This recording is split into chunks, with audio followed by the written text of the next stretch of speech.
So if you want to experience things you can't see anywhere else, like an Inter 175A Berline, then you need to be a subscriber to the Audrain Museum Network. You won't see this anywhere else. Right here. Subscribe now. Tell your friends.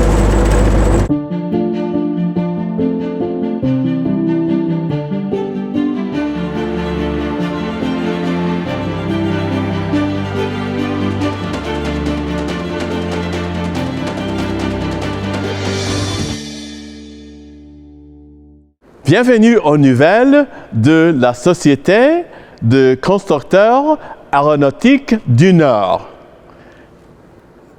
This is our new car, the Inter 175A Berline. What would it take to put you behind these three wheels, on top of these three wheels? This is a very, very, very strange car that I'm sure you've never seen before in your life. This is a French microcar called the Inter 175A Berline. This is made by a company, as you heard in my introduction, that made aeroplanes, aeronautique. And as you can tell, it has clear aeronautical influences. It is also a vehicle that was remarkably unsuccessful in a time when there was a thriving microcar scene in Europe, especially in Germany, France, and Italy.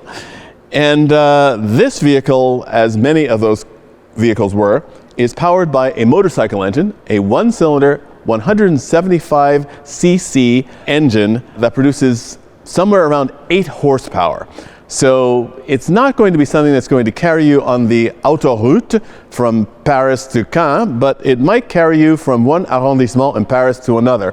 Maybe, if you're lucky. We'll find out. But I happen to think this is an incredibly neat thing. I'm a big fan of microcars, and when you especially look at the Messerschmitt, made by another aircraft manufacturer that has clear airplane design influences, this really does look like a tiny airplane. It's got the shape of an airplane, it's got the front wheels arranged as you might see on a small plane, it has tandem seating, so again, that whole fuselage thing is going on here. And in true early aviation fashion, you even have open air motoring with not a fold-back top, but a completely removable top. And to complete the aeronautic comparisons, to enter the Inter, you lift the entire top of the fuselage to step beautifully inside, suspended by this beautiful cured leather tab. Now, one of the challenges that this vehicle had when it was new was the fact that it was very intensive to operate, and it featured something which was really advanced and interesting, a Westinghouse gyro starter. Now, this is a starting technique that's normally used for helicopters, but of course, again, the folks at the Société Nationale de Constructeurs Aéronautiques thought it was a perfect thing to use for their car. So we're going to go through the starting procedure in just a moment, but before we do that, look at some of the details in this car. Notice, for instance, this yoke steering wheel. Decades before Tesla ever thought of it, you are piloting this plane for the road, and it's got a full set of instrumentation, a speedometer, and one pull knob, one push knob, and a control for the lights. That's it. It's quite simple. It's amazingly spacious inside, at least for the driver. The passenger, well, not quite so much, and depending on your gender, it might be a little slightly inconvenient to spread your legs around the front seat as you drive. But that's another story. We are in France after all. So let's go through the very simple starting procedure for the Inter. First, close the door, because you have to open the engine compartment, which of course rests against the door. Then open up the feed from the gravity fuel tank. Then raise the choke lever. Then close the engine compartment door, because you have to get back in.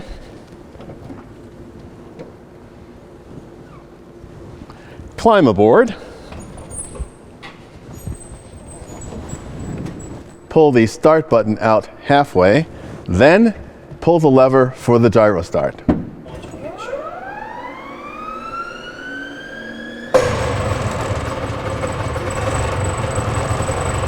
And we're off for intermotoring. For an experienced motorcyclist, driving the Inter is a slice of cake. Well, I am not an experienced motorcyclist, so it takes a bit of practice for me. It's very easy to get stuck in a gear that you have no idea where you are, and the experience in here with the noise in a totally bare cabin, the whistle from the engine, the whistle from the body panels is quite astonishing. And according to the speedometer, it's probably not terribly accurate. I'm going at about 40 kilometers an hour, which, again, allied with some of my experience in microcars, is about the maximum that you actually want to do. This is clearly something meant for very sedate driving on city streets, and that city streets perhaps in the 1950s when there was very little traffic. What's remarkable is that they made 300 of these vehicles. The fact they had 300 people to actually buy them, I think, is incredible. It is thought that about 30 still exist, and very few of those in running order, thanks to the complexity and capriciousness of the gyro starters. And this is one of those vehicles. It is really exciting to be motoring in this conveyance. It more or less fulfills all of my thoughts and beliefs in most microcars. They're fairly diabolical devices, and compared to what is available, just a short climb up the automotive ladder from these, the choice to me is fairly obvious. But again, in the marketplace at which they were aimed, it is not at all surprising that people chose vehicles like this for a number of reasons. In some jurisdictions, and many of them, there were significant tax advantages. This is, after all, a 175cc motorcycle, and so taxed accordingly and at a great discount to a car, even a used car, which frankly would have been my choice for this, to save a little bit more money and get a used car rather than have this. But again, for its purpose, the microcar had a definite marketplace. This one, however, seems to have some of the disadvantages of the microcar and some of the disadvantages of a car. The turning circle is very wide. It's got a fairly wide track thanks to those airplane-inspired front wheels. And so it's not really something that takes advantage of either very short length or maneuverability, which were two prime assets in any microcar.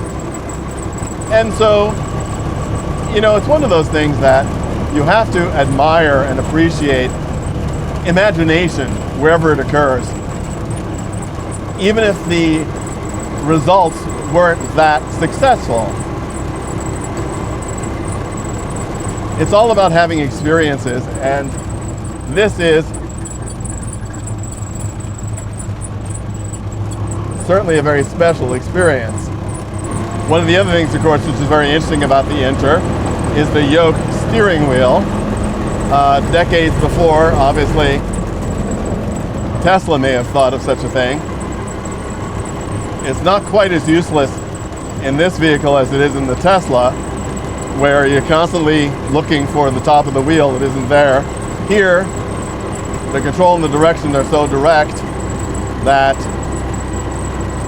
you're not going to use the steering wheel up here, and you certainly can use the space saving that it offers when it comes to your legs. This is one of those cases where less is certainly less, but we can also be very, very grateful that somehow this example has been preserved so that we can experience it today.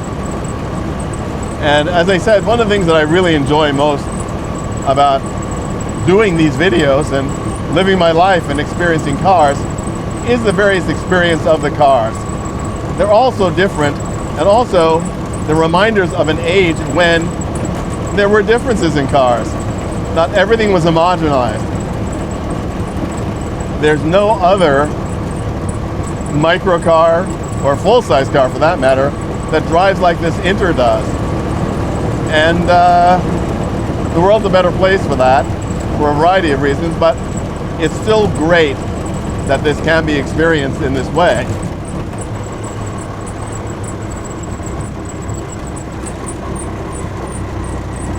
Driving the car like this is also very much like driving a car steered by a tiller. You have to be very aware of what you're doing at all times and where the vehicle is going. This particular car has two very strange and contradictory characteristics. One is a very long wheelbase, and the other, that previously described, very wide turning circle. So it's a very small vehicle, narrow, a bit tall, not too tall, but it does not at all feel sort of handy in a way that you would expect a microcar to feel. But it's also a matter of putting your head back into the space and time in which this vehicle was made and the people for whom it was made. It was something a bit different, and for that I won't criticize it, because different doesn't have to be better. It can just be different. There's a lot going on in this vehicle as you drive, and it's not just the combination of motorcycle propulsion, a completely uninsulated and unlined body, and not terribly much suspension travel, but you also get the impression that this vehicle is a bit of a prototype. It doesn't quite feel finished, and maybe it's just the way the factory worked, where you can see the spot welds here and not a lot of seam sealer, and just body panels that are approximately fit to each other. Perhaps in those 300 that they built, they can be considered sort of a pilot production for something that never happened. Would this be better if it had more power? Perhaps. But I think it's about balance. That's really the challenge with this vehicle. It's the overall feeling of skittishness without lightness, and